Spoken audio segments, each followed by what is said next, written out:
Alhamdulillahirabbil alamin wa bihi nasta'inu ala umuri dunya waddin. Asyhadu an la ilaha illallah wahdahu la syarika lahu wa asyhadu anna Muhammadan abduhu wa rasuluh. Wa la nabiyya ba'dahu atal amanah wa ballagha risalah wa nasara Allah wa jahada billahi wa jihadi hatta atahu yaqin. Tarakana 'alal mahajjatil bayda lailuha kana hadiha la yazighu anha illa halik. Allahumma shalli wa sallim ala nabiyyina Muhammadin sayyidil awwalin wal akhirin al-mab'uts rahmatan lil alamin wa ala alihi wa ashabihi wa man sara ala nahjihi ila yaumiddin.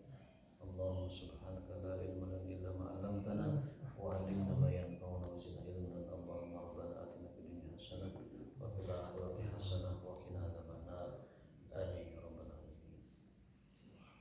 Bapak sekalian yang dimuliakan Allah Subhanahu wa taala, alhamdulillah kita sudah menunaikan salat subuh berjamaah. Mudah-mudahan Allah Subhanahu wa taala menerima ibadah dan amal saleh kita dan menjadikannya dalam timbangan hasanah kita. Amin ya rabbal alamin. Hari ini jadwal kita adalah meneruskan kajian tafsir juz amma, tafsir wa tadabbur juz amma, dan di bagian akhir atau part 3 ya dari tafsir al-Insyiqaq. Kita lanjut dengan al-Mutaffifin. Di bagian akhir tadabbur kita terkait dengan surat al-Insyiqaq adalah ada sebuah ayat yang ke-19. A'udzubillahi minasyaitonir rajim. La tarkabunna tabaqan an tabaq. Yuqallibullahu ta'ala ahwalal khalqi fid dunya li'alla yarkanu ilaiha wa la yattakhidhuha mustaqarran faja'alaha ghayra mustaqarran liqaulil khalqi fiha ala wajalin wa ala hadarin.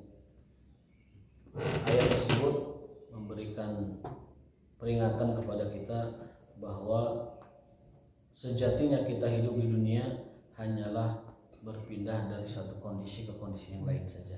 Dunia adalah tempat yang berubah-ubah. Dunia adalah tempat di mana orang itu hidup dari satu kondisi ke kondisi yang lain. Latar kabun atau bahkan antabak. Sungguh kalian akan melewati, mengarungi kehidupan dunia tobakan antobak, ay halin an halin, kondisi demi kondisi. Mungkin pagi sehat, sore udah digotong ke rumah sakit. Mungkin sore sehat, malam sudah diriung. Atau mungkin sore sakit, pagi sudah jag-jag bugar kembali beraktivitas dan seterusnya. Subuh muriang, lohor sehat deui. Kajian muriang jam 8 lumpat deui. Itu namanya latar kabun atau bakon antobak. Kalian akan mengarungi kehidupan dunia dengan kondisi yang berbeda-beda. Maka apa tugas kita? Tugas kita nikmati aja. Nikmati aja setiap perubahan situasi itu. Nikmati saja setiap perubahan keadaan seperti itu. Karena memang itu tabiat dunia. Dulu kita belajar bahwa sikap seorang mukmin menghadapi kesulitan itu ada 3. Yang pertama adalah sakhit, yang kedua adalah sabir, yang ketiga adalah ridho. Kalau sukhat itu dia mengeluh, kecewa. Yang kedua sabar, sembari merasakan sakitnya penderitaan atau kesulitan tapi dia sabar. Yang ketiga ridho ini menikmati bahkan kesulitan yang dia alami dan mengatakan bahwa aku tidak pernah fokus pada kesulitanku, yang aku fokus adalah Allah yang memberikan kesulitan tersebut. Jadi dia memikirkannya Allah, bukan memikirkan kesulitan, sehingga kesulitan itu jadi kecil, jadi tidak ada harganya. Jadi ayat ini memberikan informasi kepada kita bahwa Allah merubah-rubah, Allah mengganti terus-menerus ahwal khalqi, kondisi makhluknya di dunia ini. Nanti yang abadi mah di surga. Di surga kita pernah belajar ada hadis sahih Rasulullah SAW menyatakan motivasi kepada kita. Kalian nanti di surga akan muda terus, tidak akan pernah tua. Innalakum antashibu fala tahramu abadan. Kalian akan sehat terus, tidak pernah sakit. Wa innalakum antasahihu fala tasqamu abadan. Kalian akan nikmat terus, senang terus, dan tidak akan pernah ada sengsaranya. Wa innalakum antanamu fala tabta'isu abadan. Wa innalakum antahyaw fala tamutu abadan. Dan kalian akan hidup terus selamanya di surga dan tidak ada kata mati di sana. Ini hadis ini menjadi motivasi kita supaya kita menyiapkan kehidupan yang sebenarnya nanti di sana. Di dunia itu kita hanya menapaki episode demi episode yang berubah-ubah tiap waktu, berubah-ubah tiap saat. Latar kabun atau bukan antobak, jadikan ayat ini sebagai sesuatu yang menjadi pijakan kita melalui kehidupan dunia. Dunia memang berubah-ubah seperti ini, jadi ini nikmati aja. Hari ini buka hutang, ke sore masukan anu ngalunasan, gitu. Sore gaduh banyak uang, sukan besok mengalunasan batur, bantuan dan sebagainya. Jadi begitulah kehidupan. Latar kabun tobakon an tobak. Kamu akan berpindah dari satu kondisi ke kondisi yang lain. Yang abadi dan kekal satu keadaan hanya di surga saja nanti. Nikmat terus, tidak ada berhentinya, sehat terus, tidak ada sakitnya, muda terus, tidak ada tuanya, dan hidup terus, tidak ada matinya. Sebagaimana dalam sabda Rasulullah SAW. Maka hendaknya setiap hamba Allah atau manusia layar kanu ilaiha, jangan terlalu condong kehidupan dunia, karena Allah membolak-balikan keadaan di dunia. Maka setiap mukmin, orang beriman, orang Islam yang paham dengan kehidupan dunia dan akhiratnya, hendaklah dia tidak layar kanu ilaiha, tidak terlalu condong ilaiha kepada dunia. Wala yattakhidhuha mustaqarran, dan jangan menjadikan dunia ini tempat segalanya. Jadi pol-polan mencari dunia untuk dunia gitu. Ada orang yang pol-polan nyari dunia untuk dunia, padahal dunia ini situasinya seperti tadi, fitrahnya adalah berubah-ubah.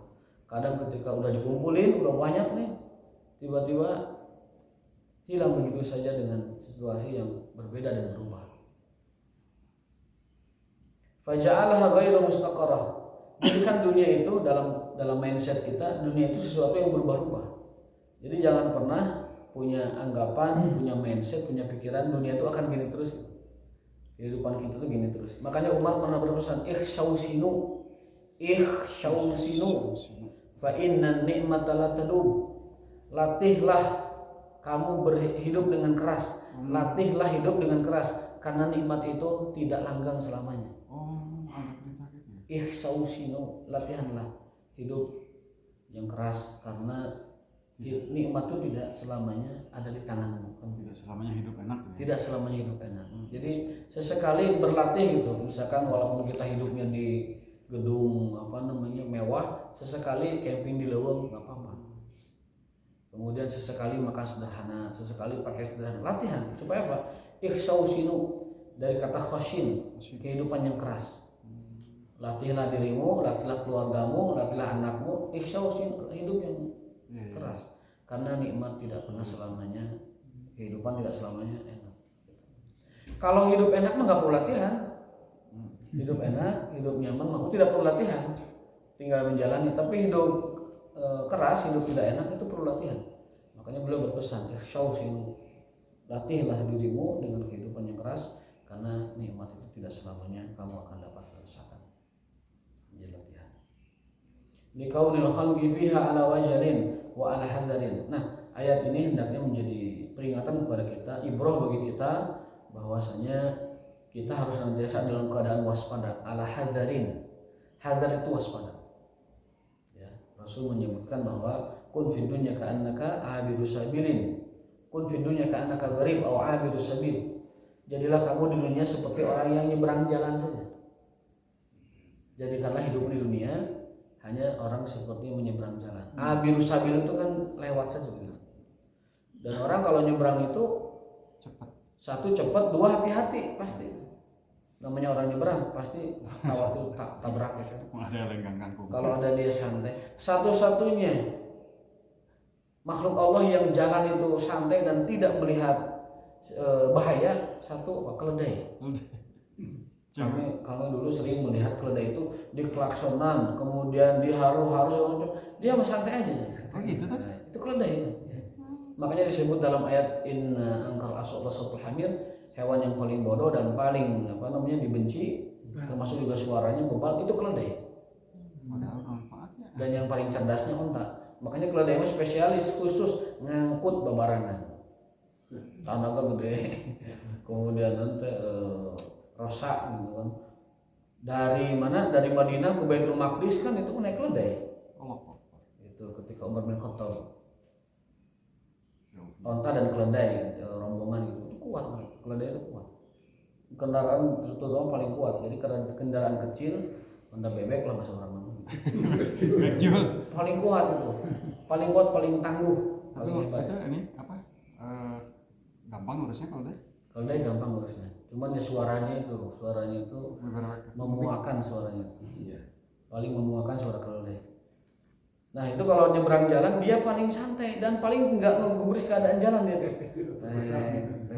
Sapi mah kalau di klakson itu langsung mau berebut. Kambing juga nggak berebut bisa. Anjing, kucing semuanya. Keledai enggak. Paling santai. Mungkin itu juga Allah berikan kita pelajaran, gambaran. Oh berarti orang yang lalai dan santai-santai di dunia itu seperti ini, seperti keledai. Bebal, tidak bisa diingatkan, tidak bisa dikasih tahu, bahkan dikasih peringatan pakai klakson di gebah-gebah juga keledai paling santai. Maka itu memberikan kita pelajaran, jangan sampai kita jadi seperti itu. Rasul bersabda, jadilah kamu di dunia hanya seperti orang nyebrang saja sebentar. Dalam hadis lain seperti orang yang singgah di bawah pohon sebentar pergi lagi. Mali walidunya illa qaraqibul istadalla tahta syajar summa raha wa tarakaha. Tidaklah kehidupan dunia kecuali seperti orang yang singgah di bawah pohon. Menyeberang, satu, yang kedua di bawah pohon. Dia duduk sebentar, ngiyuhan, setelah ngiyuhan pergi lagi. Nah, hanya sebentar. Jadi kalau orang jalan ngiyuhan itu kan paling lama mungkin setengah jam, 1 jam ya kan. Kemudian pergi meninggalkan. Sumaraha wa taraka. Itu. Qala Ibnu Abbas radhiyallahu ta'ala fi tafsir hadhihi al-ayah, Ibnu Abbas menafsirkan ayat tersebut, la tarkabuna tabakan an tabaq halan ba'da hal. Dunia itu adalah satu kondisi ke kondisi yang lain, satu keadaan ke keadaan yang lain. Yang perlu kita khawatirkan itu bukan keadaan duniawi sebenarnya, keadaan iman. Suasana keimanan yang sering berubah-ubah itu yang paling kita khawatirkan. Karena akbaru musibah musibatul fiddin. Musibah terbesar hidup kita itu adalah musibah agama. Bukan musibah dunia. Kelaparan paling ujungnya hanya mati saja. Ya kan? Peperangan ujungnya paling mati. Apalagi tidak punya uang, nanti juga ada yang ngasih uang. Kita kerja sedikit juga ada yang ngasih uang. Musibah di dunia itu paling mentoknya itu kematian. Tapi musibah agama berlanjut abadi sampai akhirat. Makanya akbar musibah musibatul fiddin. Musibah terbesar adalah musibah dalam agama. Dan musibah terbesar dalam agama itu yang pertama itu adalah apa? Syahwat, dan yang kedua adalah syubhat. Atau nomor pertamanya syubhat, yang keduanya syahwat. Syubhat itu adalah kerancuan berpikir kita tentang segala sesuatu. Salah pikir tentang Allah, tentang Rasulullah, tentang agama Islam. Salah pikir tentang Allah jatuhnya ke syirik. Menganggap bahwa Allah ini bisa diduakan, menganggap bahwa Allah ini bisa dikutukan. Itu kan syubhat dalam pemikiran. Syubhat kepada Rasulullah, akhirnya dia salah memahami Rasulullah, atau salah mengikuti teladan, tidak menjadikan Rasul sebagai teladan, atau menjadikan Rasul hanya seperti dicintai tetapi syariatnya dilanggar, syariatnya diinjak-injak, dan lain sebagainya. Itu syubhat dalam hal Rasulullah SAW. Syubhat dalam agama, melihat agamanya hanya sekedar petualangan spiritualitas saja, tapi agama tidak dijadikan sebagai nilai hidup dalam kesehariannya. Nah, ini syubhat, kerancuan berpikir seseorang tentang agama, itu musibah terbesar dalam agama. Karena syirik di situ. Kemudian kemunafikan juga di situ, kefasikan juga di situ. Syubhat fiddin, kerancuan dalam agama, ini adalah musibah terbesar dalam agama Islam ini.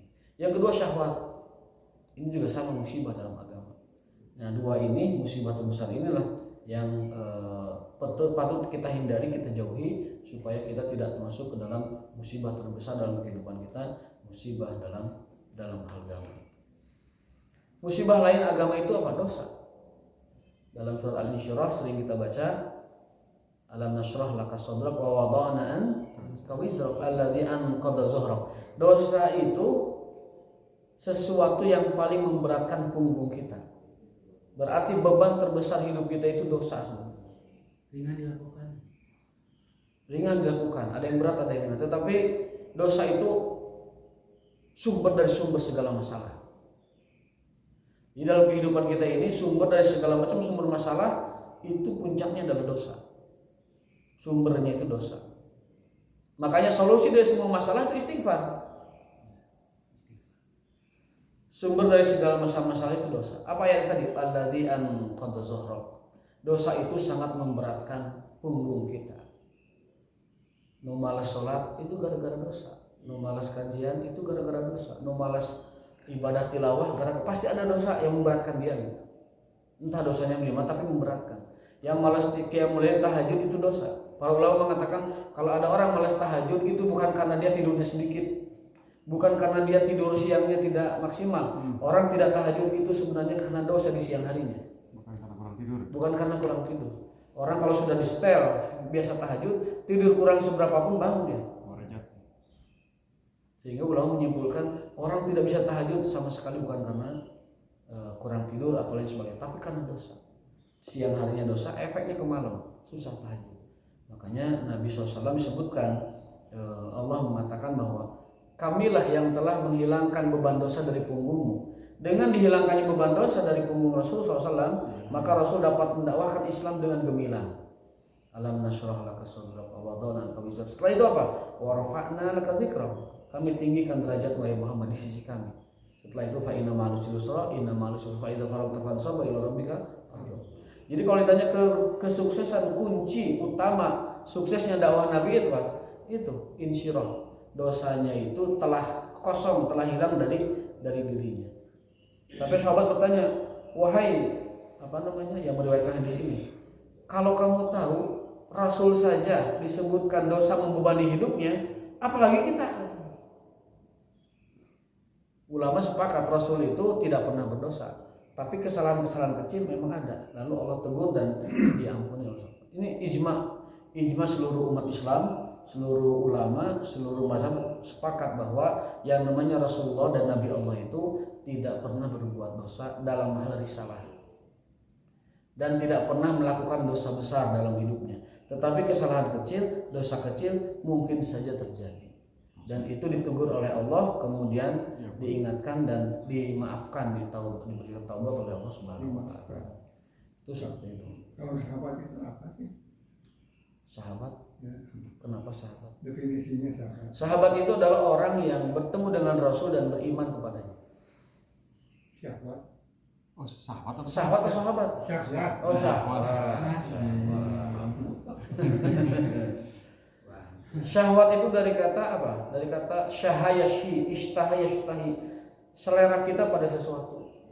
Secara bahasa ya. Pada sesuatu. Ya, syahwat itu secara bahasa keinginan kita pada sesuatu namanya syahwat. Makanya syahwat itu ada yang disalurkan secara syar'i, jadilah dia ibadah. Ada syahwat yang tidak disalurkan kepada syar'i, jadilah dia dosa. Syahwat pada pasangan itu kan syahwat. Ketika disalurkan secara syar'i jadi ibadah. Syahwat makan disalurkan kepada syar'i dengan baca bismillah dan makan halal jadi ibadah. Jadi makanya di surga itu wa innalakum fil jannati ma tashtahil anfus. Di surga itu segala apa yang tashtahil anfus, yang disyahwati oleh diri kita, ada semua di sana. Terbersih langsung datang. Langsung. Jadi dalam Al-Qur'an Allah menyebutkan surga itu, kalau mau diringkas bahasanya, surga itu ma tashtahil anfus, segala yang disyahwati oleh diri kita ada di surga. Otomatis ini. Otomatis. Jadi naon wae anu disyahwati ku diri kita ada di sana. Naon wae syahwatna aya di ditu. Keren banget ya. Keren banget ya. Cet hayang jo ya. Walakum fiha ma tashtahil anfus. Itu ayat luar biasa itu. Menerangkan surga dengan segala macam pernak-perniknya, dengan segala macam kenikmatannya dalam satu kata. Walakum fiha ma tashtahil anfus. Wa taladzul ayun. Taladzul ayun itu ladil. Apa ladil itu? Enak. Ayun mata, yang semua yang mengindahkan dan mengenakan mata dan disyahwati oleh jiwa ada semua di sana.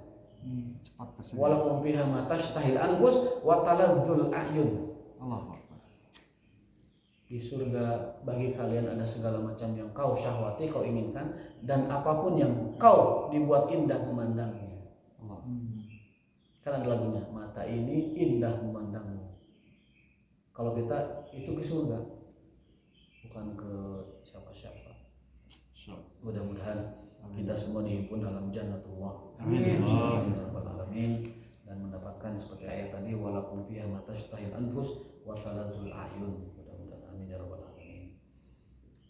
Nah, jadi pangkal dari segala macam kesulitan dan kesempitan hidup adalah dosa.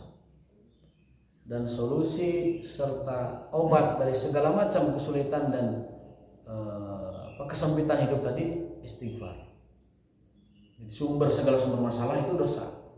Dan obat dari segala masalah adalah istighfar. Sampai ada ulama mengatakan kalau kamu berdosa 40 tahun yang lalu, bisa jadi sekarang efeknya baru kalian rasakan. Allah. Kalau ada sekarang sesuatu pada diri kita, itu bisa jadi 40 tahun dosa itu baru sekarang dikafarati. Astagfirullah. Karena tadi ada dosa yang dikafarati dengan istighfar, ada dosa yang dikafarati dengan sakit, ada dosa yang dikafarati dengan musibah dan lain-lain sebagainya. Makanya dalam sebuah hadis kalau hamba mukmin itu bersabar atas musibah sebelum meninggal, itu Allah kikis dosanya sampai hatta yalqallah, hingga dia berjumpa dengan Allah tahiran, dalam keadaan bersih dan suci. Jadi berbahagialah orang yang sebelum meninggal diuji dengan sakit sehingga Allah membersihkan sampai nol, nggak ada dosa apapun, meskipun dia tidak istighfar. Bagi orang yang diuji dengan hal seperti itu, meskipun dia tidak istighfar, Allah bersihkan dosa-dosanya. Karena itu cara Allah membersihkan kesalahan seseorang.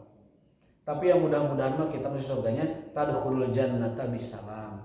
Masuk surga dengan sentosa, tidak sakit dulu ketika ibadah, ketika sholat, ketika tilawah, ketika ngaji, kan enak seperti itu.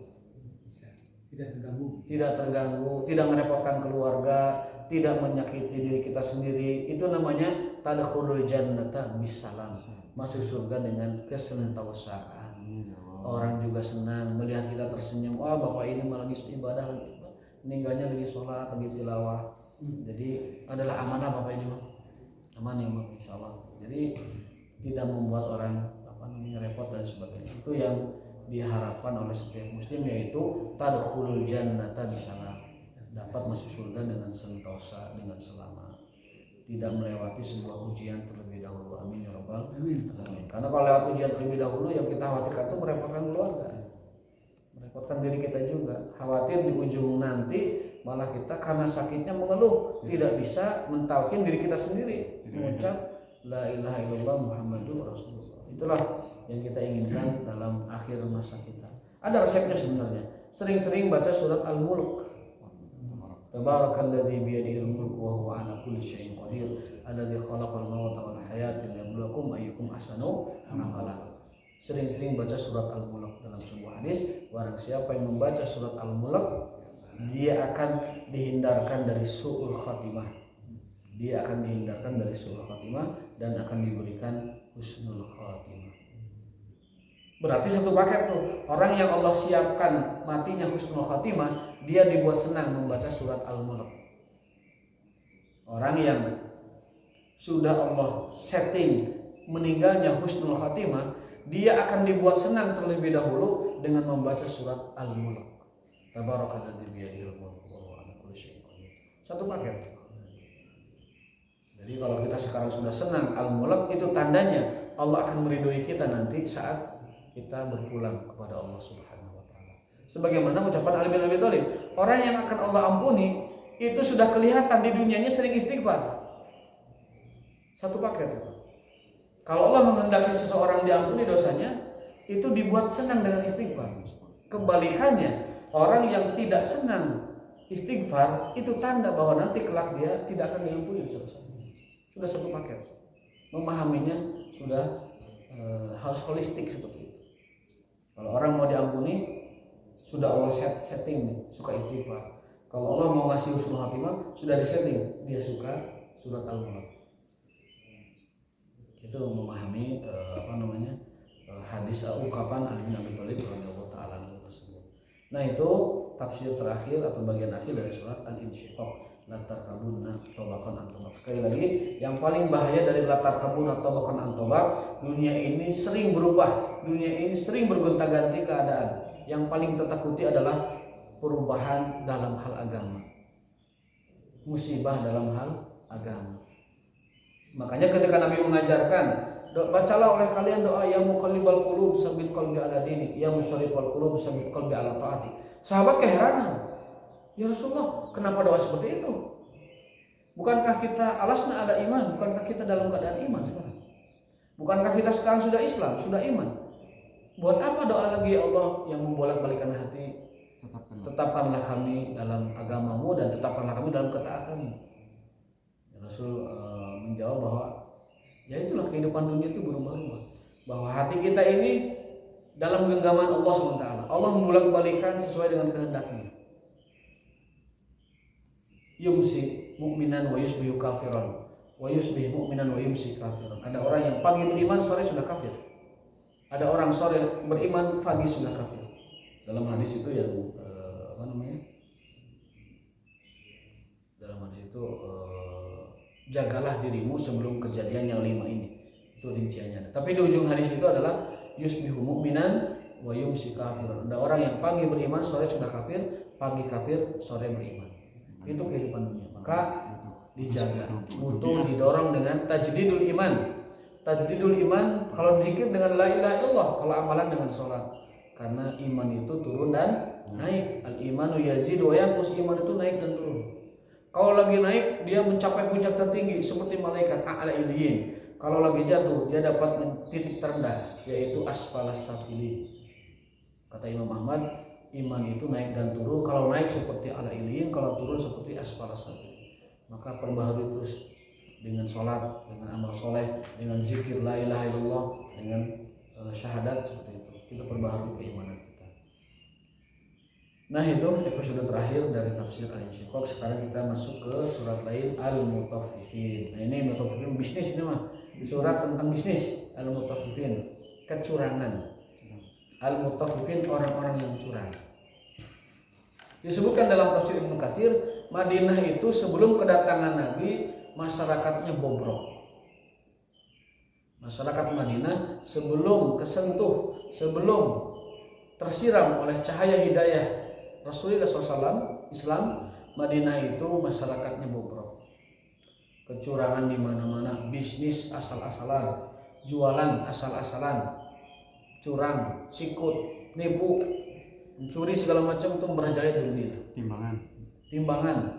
Sebutkan dalam tafsir Ibnu Katsir, Madinah itu masyarakat yang paling bobrok dalam hal muamalah sebelum kedatangan Nabi.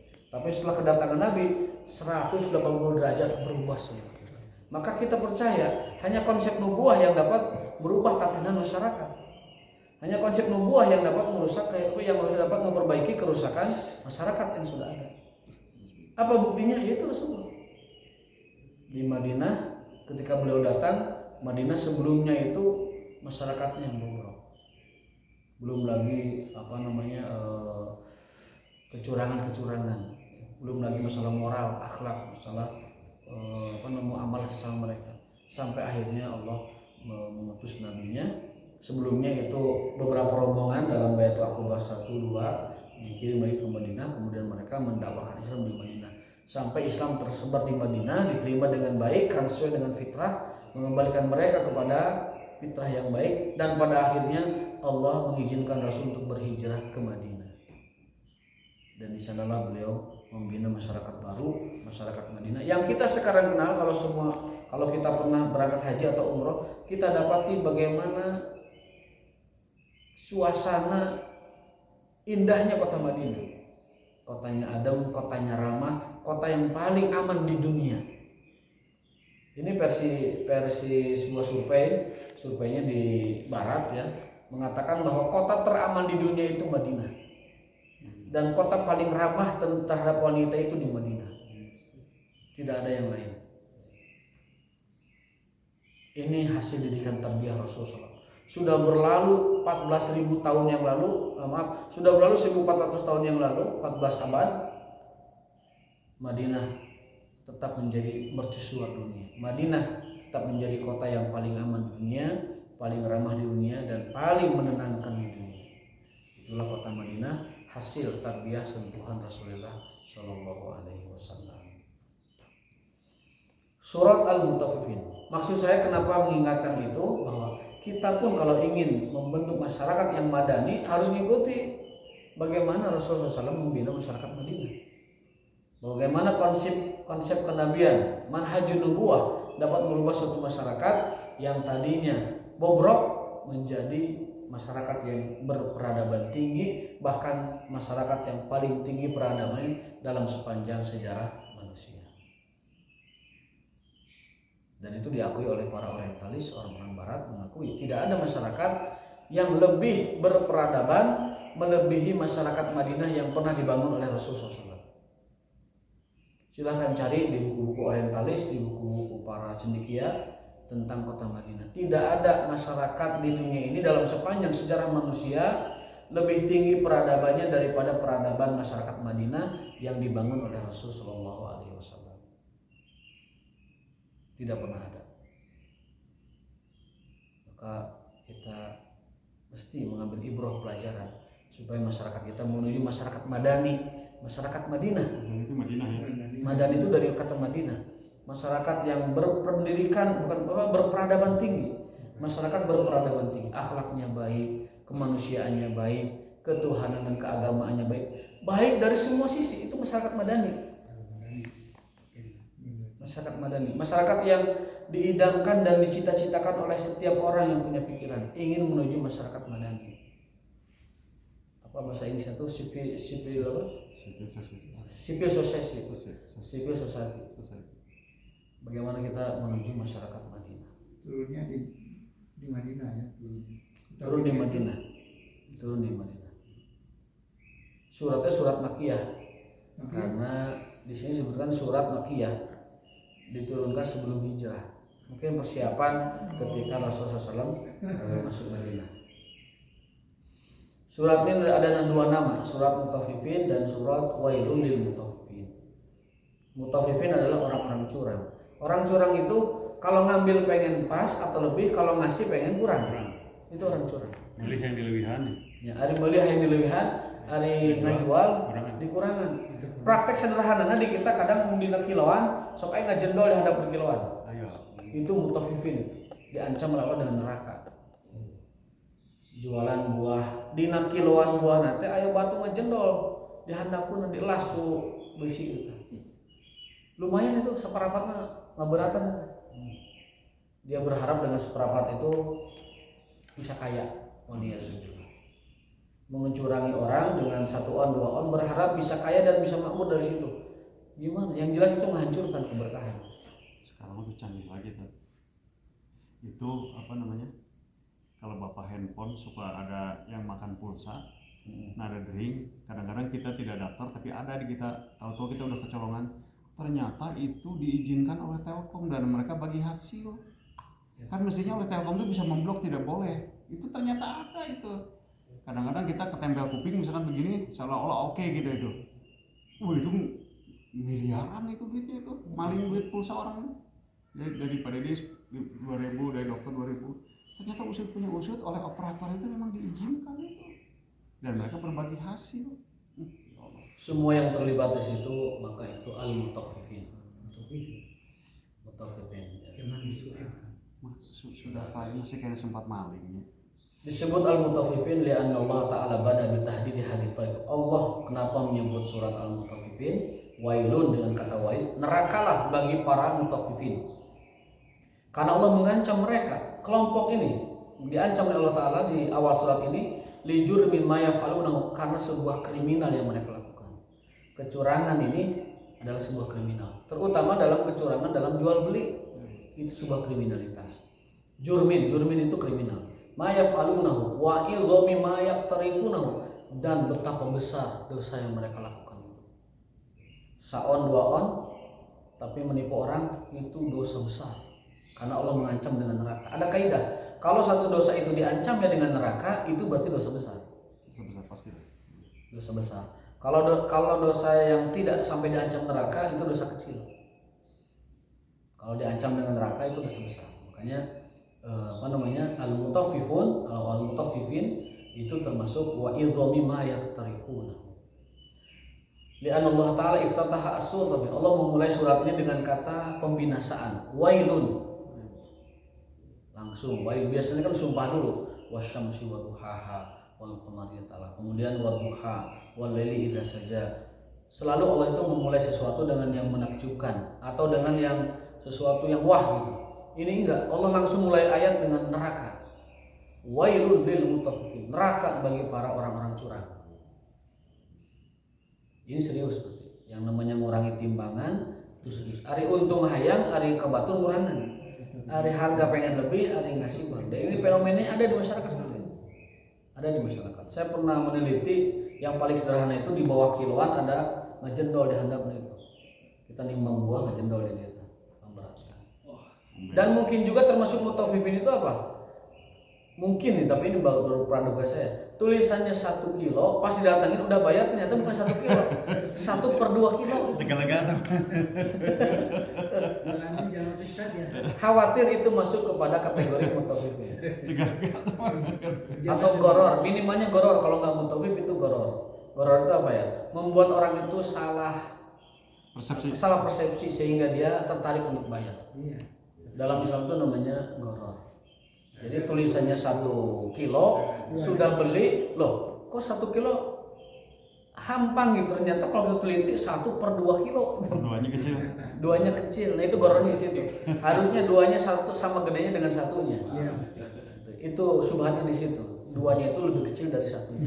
Masuk kategori goror. Kalaupun tidak sampai mutafifin itu masuknya goror. Islam melarang jual beli seperti itu. Ada lagi jual beli yang dilarang itu najas. Najas itu mendorong orang supaya beli, tapi dengan rekayasa. Dulu sering ada di bis itu. Orang jualan jeruk di depan, murah 10.000 sekilo. Ini tukang teh pura-pura belanja. Pak saya 2 kilo, padahal obat urana. Itu seperti itu. Atau di ini barang-barang elektronik dulu waktu saya kuliah di Lipia itu sering main ke Bogor, itu ada seperti itu. Jadi orang itu ngumpul itu barang-barang kata itu Pak beli baik Pak beli saya juga kemarin 500 Bapak mau masih mending 200 saya kemarin 500 gitu. Padahal itu balat semua itu CS-nya semua. Nah itu dalam Islam namanya bai'un najas. Bai'un najas. Jadi orang itu termotivasi beli gara-gara melihat orang lain beli, padahal itu orang-orang yang beli temennya. Itu seperti di bis itu kan sering jenang dodol ya. Itu isinya yang 4 biji atau 5 biji kali 1 dus gitu loh. Ya itu, pokoknya itu namanya bai'un najas. Kalau yang contohnya itu 1 dus penuh. Ini contohnya ini. Termasuk itu juga goror. Bis buru-buru itu. Kalau yang seperti itu goror. Goror itu dia ngasih contoh yang manis tapi contoh yang manis tapi ngasihnya yang tidak manis, itu goror. Atau terlihat banyak padahal dalamnya kosong. Seperti penuh stroberi itu padahal dalamnya itu kardus. Ataupun benda yang penyangga supaya kelihatan penuh, itu goror namanya. Dan itu diharamkan dalam Islam. Kalau najasnya beda lagi, memotivasi orang dengan cara yang salah akhirnya beli. Makanya katanya pedagang yang jujur nanti dibangkitkan dengan para nabi. Betul. At-tujar, as-shadiqun, para pedagang yang jujur, ma'al anbiya'i was-siddiqin. Mereka akan dikumpulkan dengan para nabi dan orang-orang siddiqin. Orang-orang soleh yang bertakwa, yang jujur dengan imannya. Itu ganjaran balasan penjual yang jujur akan dihimpun dengan para nabi dan para siddiqin. Itu puncak posisi sebenarnya itu, yang posisi paling mulia itu dengan para nabi, para siddiqin. Kebalikannya, kalau tujar kadhibun, para pedagang yang dusta, itu Allah cabut berkahnya. Muhiqat anhuma barakatuhuma. Dicabut keberkahannya dari dia sehingga dia ditinggalkan oleh Allah SWT dalam kesesatan dan dosanya tersebut. Pedagang itu harus sering-sering istighfar karena tidak lepas ucapannya itu kalau nggak wadul sumpah. Dalam sebuah hadis, hendaknya para pedagang hendaknya merutinkan, mendawamkan selalu orang yang dagang selalu harus istighfar. Kenapa? Karena orang ketika dagang kalau nggak sumpah nggak wadul. Ini kata hadis, bukan kata saya. Kenapa nggak wadul? Ya nggak wadul. Apa ikut jadi tulang gemal kenging pak, ya mas. Modal lagi terkenging, ya mau. Padahal mandel, itu wadul. Ya. Kemudian ada juga sumpah. Wah bukan apa saya sumpah ini barang ini gini. Nah kata Nabi karena pedagang itu sering sumpah dan dusta, hendaklah dia dalam setiap aktivitasnya menyertainya dengan istighfar dan sedekah demi menutup ataupun demi mempoles, menghilangkan ya hal-hal yang sebenarnya ringan tetapi itu jadi dosa buat dia, sumpah dan juga berdusta. Wailul lil mutaffifin, sungguh celaka bagi mereka neraka wail, orang-orang yang curang. Idza talu ala nasi yastawfun, kalau mereka membeli pengen dilengkapi, pengen dipaskeun. Wa idza kaluhum aw wazanuhum yukhsirun, kalau mereka menjual mereka menguranginya. Itu tipikal orang mutaffifin. Dalam tafsir disebutkan yang lebih berbahaya itu mutaffifin dalam agama. Mutaffifin dalam agama, mutaffifin dalam segala macam lini kehidupan kita. Ada orang mutaffif seperti itu. Curang, culas gitu. Menculaskan agama, curang dalam agama, itu mutaffifin dalam agama. Kalau dagang mah kan jelas dia ingin lebih, tapi ke orang mengurangi. Kalau dalam syariat dia kepada orang mengatakan apa, menawarkan apa, padahal dia sendiri menggerogotinya. Itu namanya mutaffifin dalam agama. Mutaffifin dalam agama disebutkan lebih dahsyat daripada mutaffifin dalam jual beli. Dan itu ada fenomena seperti itu. Kayak gimana kan misalnya? Mutaffifin dalam agama contohnya dia menggerogoti agama. Mengatakan kepada orang tentang agama padahal sebenarnya dia sedang menghancurkan itu sendiri. Dia mengatakan sesuatu kepada orang lain bahwa ini adalah ibadah, bahwa ini adalah sunnah, bahwa ini adalah sesuai dengan petunjuk Rasul, padahal dia sedang menyebarkan sesuatu yang bertentangan dengan itu. Mengatakan sunnah padahal itu bid'ah, mengatakan benar padahal itu salah, mengatakan ini berpahala padahal itu dosa, mengatakan itu boleh padahal itu haram. Itu namanya mutaffifin dalam agama. Meminjam istilah dari kata mutaffifin, bahwasanya ada orang yang berbuat tatafuf, dalam masdarnya itu tatafuf, orangnya mutaffif, perbuatannya tatafuf, curang. Orang yang curang culas dalam agama seperti itu. Maaf, tadi balik lagi masalah culasan itu kan katanya ada baiknya orang-orang itu kalau sebelum dagang belajar dulu fikih muamalah, fikih bisnis, baru dia mulai dagang. Nah belakangan datang kepada ustadz bukan belajar muamalah, kalau minta haji. Padahal maksudnya suruh datang ke ustadz fikih itu belajar fikih muamalah gitu. Jadi ada sebuah ungkapan dari Umar bin Khattab. Beliau mengatakan la yadkhul fi suqil Madinah illa man yafqahu. Kata Umar, ini diskresi atau kebijakan Umar ya, polisi Umar. Beliau mengatakan tidak boleh ada yang dagang di pasar Madinah illa man yafqahu, kecuali yang paham fikih muamalah. Itu baru itu real, itu kebijakannya. Tidak boleh ada yang berdagang di Madinah, tidak boleh ada yang berjualan di Madinah, di pasar Madinah, kecuali orang yang paham fikih muamalah. Coba ini diterapkan di pasar-pasar di kita. Tidak boleh ada yang berbisnis di tempat ini kecuali yang punya sertifikasi fikih dalam muamalah. Oh, itu luar biasa. Dari semua mahal. Nah, ini mungkin bahasa sekarangnya itu seperti itu. Kalau nggak ngerti fikih dagang jangan jualan.